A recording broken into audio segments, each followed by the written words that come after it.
the beginning of the video, you're looking at still shots of several different types of clocks. Grandfather clocks, mantel clocks, wall clocks, kitchen clocks. And what we're going to do is we're going to try and show you how to do oiling and cleaning on your own clocks. And it's not quite as hard as it looks, but sometimes it can be a little bit daunting.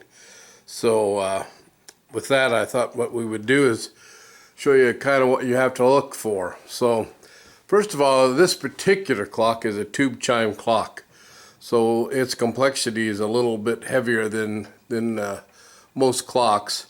There's, as a rule, there's all kinds of clocks with different types of weights. Some have cables and some have chains, and just kind of depends what type of clock you bought.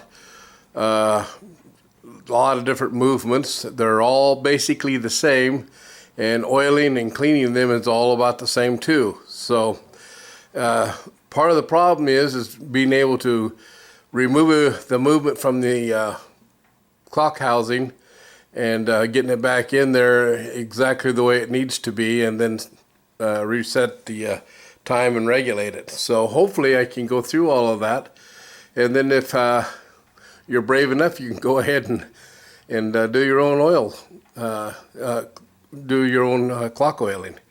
So this tube chime, I'm going to go ahead and I'll just open the door here for you. Now this one here, the dial comes off the front. There's 4 dial feet on this one, and they're clipped in the back, so all you have to do is undo the clips and this dial will come out for you. So first of all, you have to take the hand nut off, which is right here. You just unscrew that. Sometimes you have to hold the hand right here and use a little pair of pliers and just unloosen that. And you just want to snug them back up when you put them back on. And the hands will pull straight off. This one here you might have to wiggle a little bit. And then the R hand behind that is frictioned on, and it just comes right out of there. So that's the first thing you have to do. Okay, so make sure your weights are about 2/3 of the way back up. Do not wind them all the way up. You have a lot of problems trying to get your weights unhooked if you do that. So the next thing you want to do is string a piece of fishing line or something like that all the way through all of your chains with the weights off, and then you just pull them nice and tight like that, and tie the fishing line so that the chains are tight. The right weight facing the clock, the right side weight is generally the very heaviest of all the weights, and the center and the strike side, or the left, are usually the same weight. Now if you're worried about it, as you take each one off, just use a little Sharpie and make an R on the heaviest weight to the right, and then put a C for center weight and L for left weight, and that will take care of that problem if you're worried about the weights being different. Most of them, like I said, just the right weight is the heaviest. Then you want to remove the pendulum, which is just on a hook, and you just lift it up and remove it, and your weights are off, and you got your chains tied. So the next thing we want to do, since this one back here again, since this dial comes off to the front, you should be able to oil this particular clock and many other clocks similar to it without having to remove them from the case. But not all. Some clocks do come out, the dials come off the front, but you can't get to the back of them because it's there is no opening or door to the back.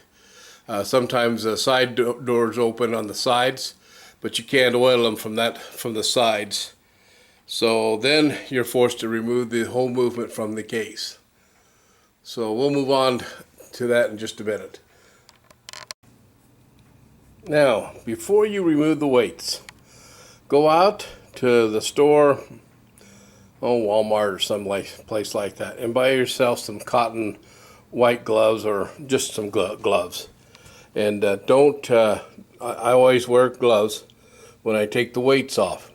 You don't want to touch your brass when you're removing the weights. And tube chimes, you don't want to touch them either. The salt, the oils, and stuff on your hands will eventually, or could eventually, corrode your weights. So if you have a crank up, you always want to make sure you have these when you're helping the weights up, when you're cranking them up.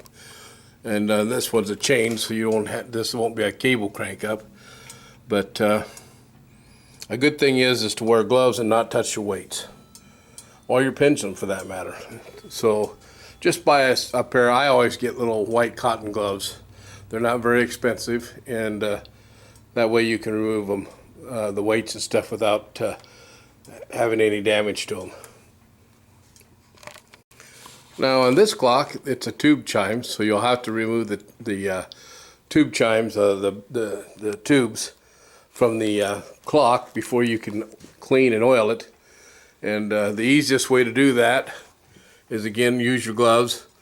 Most of them just have a little latch at the top, and you just do it just like that. Oops, did you see that? They come in here like this, and you just undo that and pull your chime out.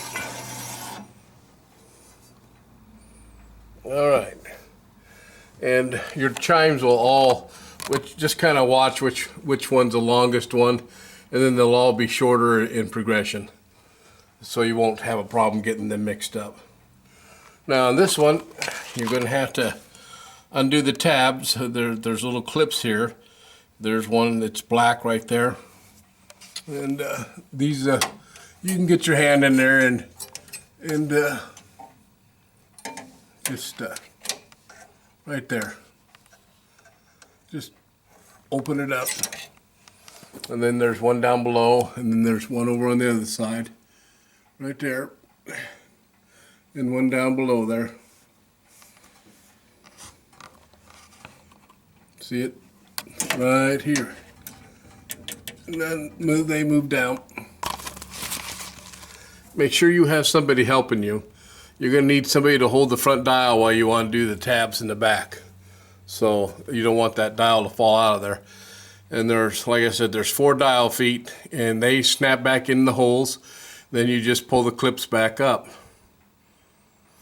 So, and that's how this one's done. So I give you a little demonstration here on how to clean these with a little bit of cleaning solution, and then re-oil them. So we'll go on to another clock. Okay, now this is a wall clock, and some wall clocks you can take this dial off. There's 2 screws, one right here, one here. Take your hands off, and there's usually screws either on the inside or on the back. If they're on the back, there's only going to be 4 screws going through it to hold it on there. If the screws are bracketed inside, generally there'll either be 4 or 8. So you have to undo all of the screws, unless you can get to the back of it. Most of them, some wall clocks you can get to the back, some you can't. So if you can leave the clock in, the movement inside the clock, you're better off, but it's not a big deal to take them out. So, but that's this one here you'd have to take out in order to oil the back side. Clean and oil it. Okay, here's this little kitchen clock. And once again, this does not have a screw-on nut. It just has a little pin. So you have to be very careful using a pair of pliers. You just pull this pin out, and the hands will come off. Now here, you'll have to disconnect the, this one has a little alarm bell on it. So you'd have to unscrew this and remove the alarm here first. Take the 2 screws out on the front here, and the pendulum, take that off, and this one will come off through the front. So on the back side, there's no way to take it off, see? So you just have to go ahead and take it out the front, and then you can clean and oil the front and the back side of this. Okay, now since you've had a little walk me through on the different kinds of clocks there are, and there are just hundreds of them, the next thing we'll do is get a video set up so that you can DIY your own clocks, and it'll show you how to oil them properly and how to clean them, and what kind of chemicals to use, what not to do, and that'll be on the next video following up. So as always, I appreciate you watching our videos, and I do have a lot of fun making them. So thanks again, and you have a nice day.